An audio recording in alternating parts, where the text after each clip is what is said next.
lingwahe nila, paano po namin maiintindihan yung galing sa Cambodia, Thailand, at iba pang lugar? A lot of it's very visual and physical. Yung Far Pundu Selepak, it's actually circus. It's a circus company based in Battambang in Cambodia. So, physical po yung theater nila. So, language is really not, Same thing for Wandering Moon. Shadow puppetry sila. Tapos yung Wawa the Rice Child, that's really puppetry. So, maintindihan niyo po kasi basically yung ang forms nila is more physical. Kung meron mang verbal, it's very little. So, it's very visual. So, maintindihan ko siya. At saka idadagdag ko na rin po, dahil maraming international delegates na dadating, all the Filipino plays will have subtitles. So, kung hindi nyo po naintindihan, even yung mga regional will put subtitles. Kasi yung mga regional, they'll be performing in their language. Even pa tayo, we're mixing that. Yes. The way we did it kasi actually, Tagalog waray. So, we're gonna be doing that version here. And then magsa-subtitle na po kami. Your comment, room? Tell us about how this festival came to be.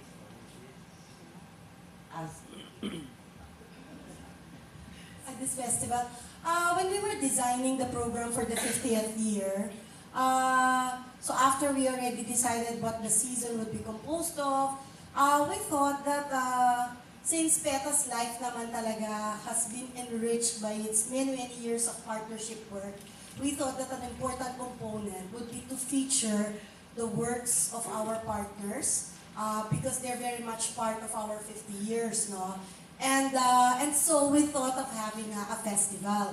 But at the same time, we also thought that it's very timely to be talking about very important concerns with regards our practice of cultural work, how cultural work can be more effective and relevant in these very challenging times, how cultural work can be very effective with our new audiences now. Many of our partners, we've worked with them for more than a decade. So, syempre, nag-iba na rin yung audience, nag-iba na rin yung public. So, iba-iba na rin yung challenges na kino-confront ng mga artists and cultural workers. And that's why it is important for us to have a dialogue. And precisely the idea of having a festival of windows hopefully will allow us to listen and hear new perspectives, new ideas, new ways of doing things, but at the same time affirming what have always worked in the past that could still be valid today and in the future. Finding strength and solidarity, just being together as artists. And para po sa PETA, 50 years, dapat ang nandito rin sa entablado, yung mga partners namin na nanggaling sa iba't ibang sectors at provinces. Because we said that this is not just a PETA home, but this is the home of artists and cultural workers. Thank you, Ms. Beng. Comments, questions? Mr. Amadis?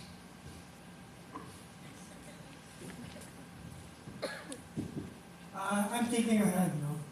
Well, actually, I've been with PETA as a fan, as a writer, since day one, dito na ako tumanda. And, so, after 50 years, wow, hooray, it's formidable. But I'm thinking ahead, what can we expect next year for the next season? Will it be anticlimactic or there are more surprises for us? For the next season or for next Secret.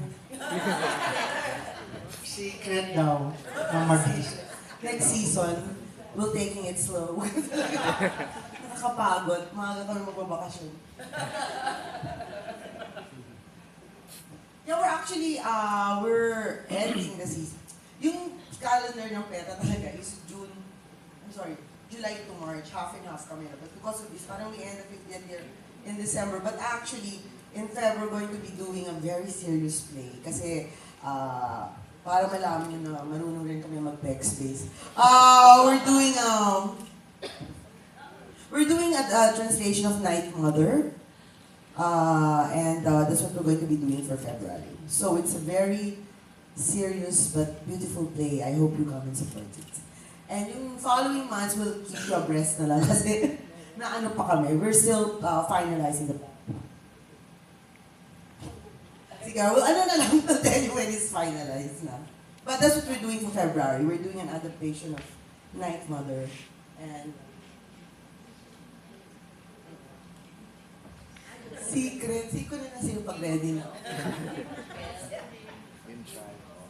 Yan, we're touring Game of Thrones. We're gonna be touring that still, and also our children's play Tagutagwan. So that will continue on. And then, but seriously, next year kasi we're kinda, babawas pa tayo? Or, nag-ano limit lang kami kasi after 50 years and very, very hectic year, the 51st year is going to be medyo slow for us kasi kailangan namin go into ourselves and evaluate, analyze, and kasi medyo the work of PETA is like 24/7. So we're taking it a little bit easy in the 51st year, but we'll keep you updated with what's coming up next. Part of what we're planning to do naman in the School of People's Theater, we might be focusing more on peace education and psychosocial processing, which is more to demand with the current violent culture that's happening now. So PETA is going to be training more artist teachers of PETA to work into psychosocial processing.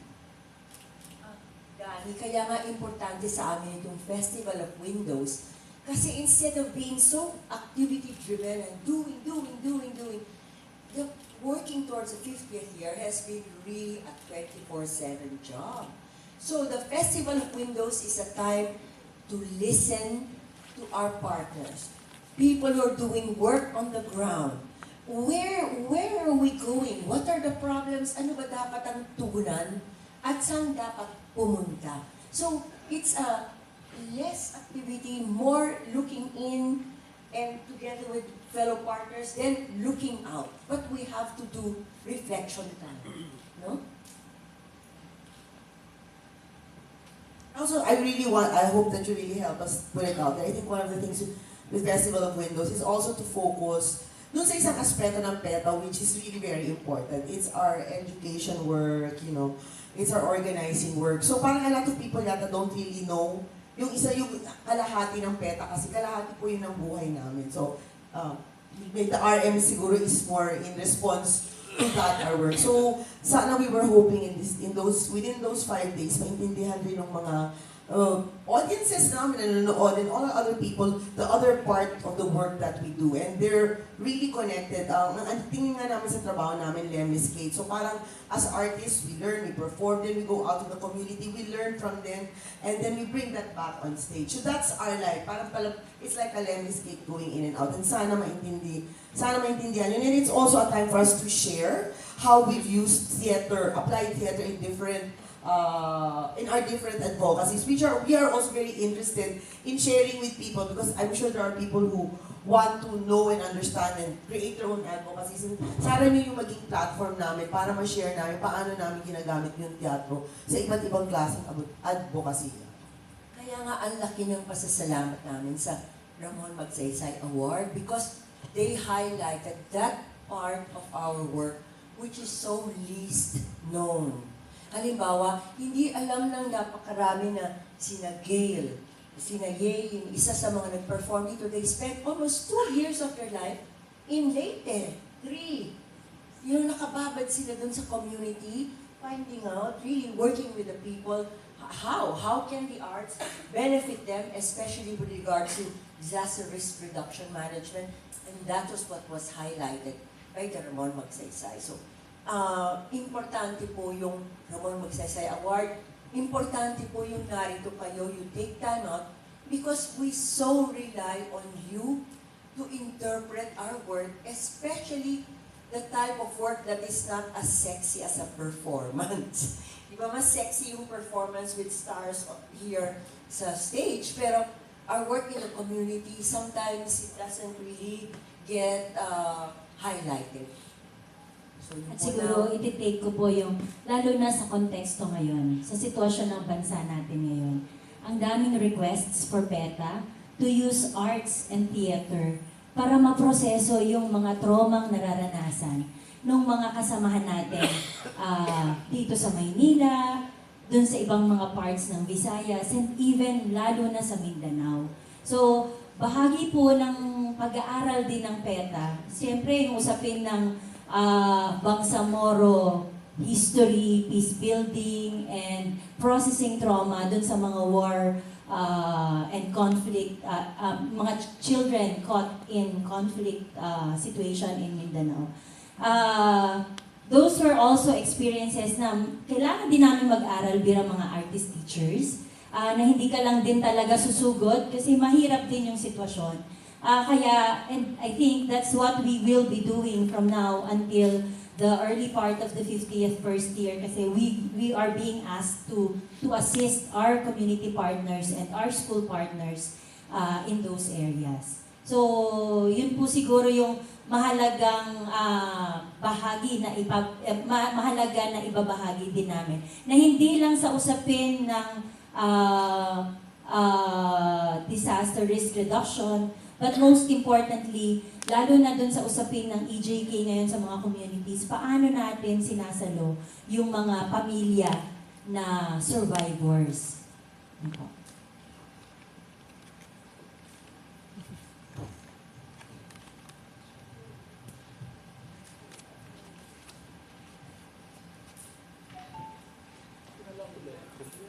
Yes, Danny? Oh, pag-gastos po ba para sa madla na dumalo sa festival? Magkano po perang kailangan ko kung magbabayad ako? Nako,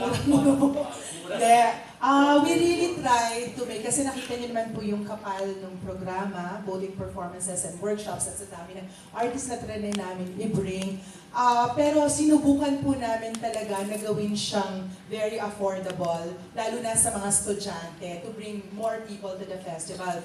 Ang festival pass po, good for the 6 days, ay 4,500 for regular audiences and 3,500 for students. Para po naman sa mga day pass lang, isang araw lang nila ay 1,000 for regular audience and 800 for students. That's good for 2 performances in morning and afternoon, and then they could already attend the workshops and the huddles. Tapos, may 3 option po, gusto lang nilang manood ng palabas. Siguro ito na po yung pinaka-affordable na pricing that we're able to give. Yung ticket po for the performances are 300 and 200. Ganun pa man po, kaya kung kami kung napansin nyo, marami kami may funding partners, like Save the Children, because just to be consistent, no? So this is a festival for the use of theater for development. So we will be drawing in our partners in the different fields, especially sa non-government organizations. Kasama nung kunyari, mga children, mga bahay tuluyan, mga soto. Pupunta po yan sila, meron silang parang special arrangement, 50% off. Ang mahalaga, dumalo sila at makipagbahaginan. Kasi this is really a 5-day na bahaginan. Maraming bahaginan. Young people especially. If you notice also, maraming mga bago kaming gusto rin mapakinggan. Halimbawa, tabletop games. Because we think that these are now how young people thinks. Paano ba nagagamit ang tabletop sa advokasya, etc. So, ang mahalaga dito ngayon ay paano namin rin mapapadalo dito na hindi magiging sagabal yung pagbabayad. Yung sinasabi nyo, mahal ba ito?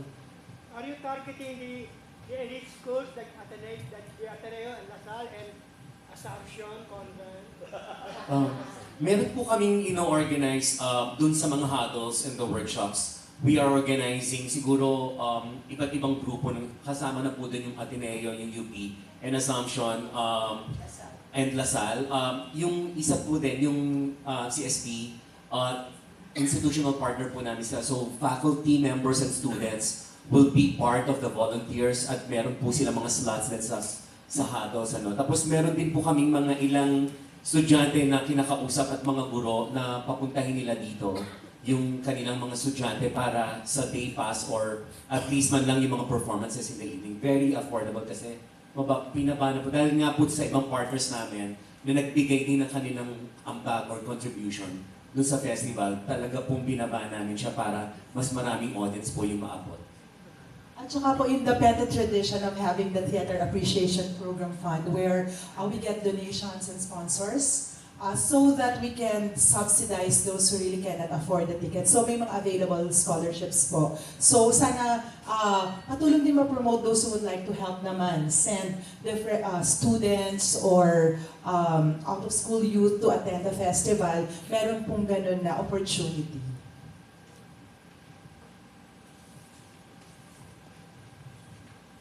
Meron pa? Yes, Miss Roxanne.